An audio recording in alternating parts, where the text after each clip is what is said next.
बिस्मिल्लाहिर्रहमानिर्रहीम। Delicious land के नाजरीन को हमारी तरफ से अस्सलाम वालेकुम एंड वेलकम बैक। आज मैं बना रही हूँ कोड़ा चाट, जिसके लिए हमें बेसिक चाहिए चने, उबले हुए आलू बारीक कटे हुए, प्याज लेंगे लच्छेदार कटे हुए, बहुत ही बारीक और फाइन काटते हैं प्याज। और इसके अलावा इसमें शामिल करेंगे टमाटर, एक मीडियम साइज़ का टमाटर लिया है, उसको भी बहुत बारीक बारीक काट लिया है। हरी मिर्च जाएगी हस्बे टेस्ट, हरी मिर्च को भी बारीक बारीक काट लेंगे और इसको भी शामिल कर देंगे अपने बाउल में, जिसमें कि हम मिक्स कर रहे हैं सारी चीज़ों को। और सबसे अहम जो इसका पार्ट है वो है पकोड़े। मैं इसके अंदर 2 पकोड़े डाल रही हूँ, इतनी क्वांटिटी में इतने ही काफ़ी हैं। अगर आप ज़्यादा चाट बना रहे हैं तो उस हिसाब से ज़्यादा डाल लीजिए। पकोड़ों को छोटे छोटे पीसेस में करके इसको भी बाउल में डाल दिया है।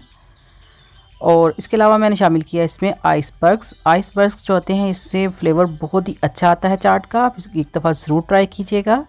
और अगर आपको आइसबर्ग्स जो हैं वो अवेलेबल ना हो तो आप उसकी जगह पे सलाद के पत्ते या फिर बंद गोभी बारीक काट के थोड़ी सी वो भी ऐड कर सकते हैं। भुना कुटा सफ़ेद ज़ीरा है, ये 1 टेबलस्पून के करीब है।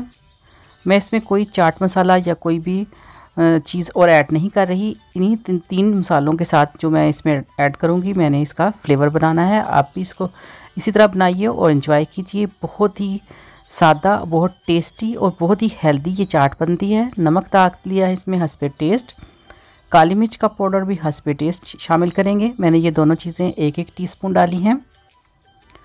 और इन सब चीज़ों के अलावा अब हम इसमें शामिल करेंगे आलू बुखारा, इमली और खुबानी की चटनी। और इसकी रेसिपी मैं ऑलरेडी आपसे शेयर कर चुकी हूँ, लिंक उसका डिस्क्रिप्शन में और आई बटन में शामिल कर दिया है। आप उसको विज़िट कर सकते हैं कि कैसे मैंने वो तैयार की। ये मैंने डाल दी है 3 से 4 टेबलस्पून। और सारी चीज़ों को डाल के तो अब हम इसको अच्छे से मिक्स कर लेंगे। अच्छे से मिक्स करेंगे और मिक्स करने के बाद फिर हम इसको सर्व करेंगे।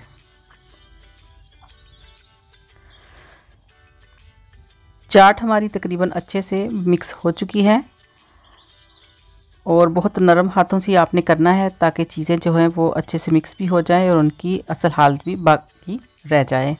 थोड़े से जो आइसबर्ग्स हैं वो मैं ऊपर इसके डाल दिए हैं डेकोरेशन के लिए। ग्रीन चटनी है पुदीने, धनिए और ग्रीन चिली की, इसको ऊपर डाल देंगे थोड़ी थोड़ी सी।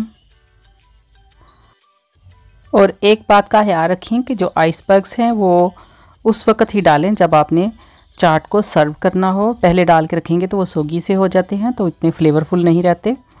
तो इसलिए आप काट के अलग से रख लें, जब चाट को सर्व करने लगें तब वो डालें। थोड़ी सी जो इमली, आलू बुखारे और खुबानी की चटनी है उसको ऊपर भी डाल देंगे, थोड़ी सी 2-3 टेबलस्पून के करीब। और फाइनली हम इसके ऊपर शामिल करेंगे टमाटो केचप। थोड़ा सा टमाटो केचप ऊपर डालेंगे। बहुत ही टेस्टी, बहुत ही फ्लेवरफुल सी हमारी पकोड़ा चाट बिल्कुल रेडी है सर्व करने के लिए। तो यकीनन आप इसको ज़रूर ट्राई करेंगे और ट्राई करेंगे तो मुझे उम्मीद है कि आप इसको बहुत ज़्यादा लाइक करेंगे। ये बहुत ही टेस्टी, बहुत ही हेल्दी सी चाट है।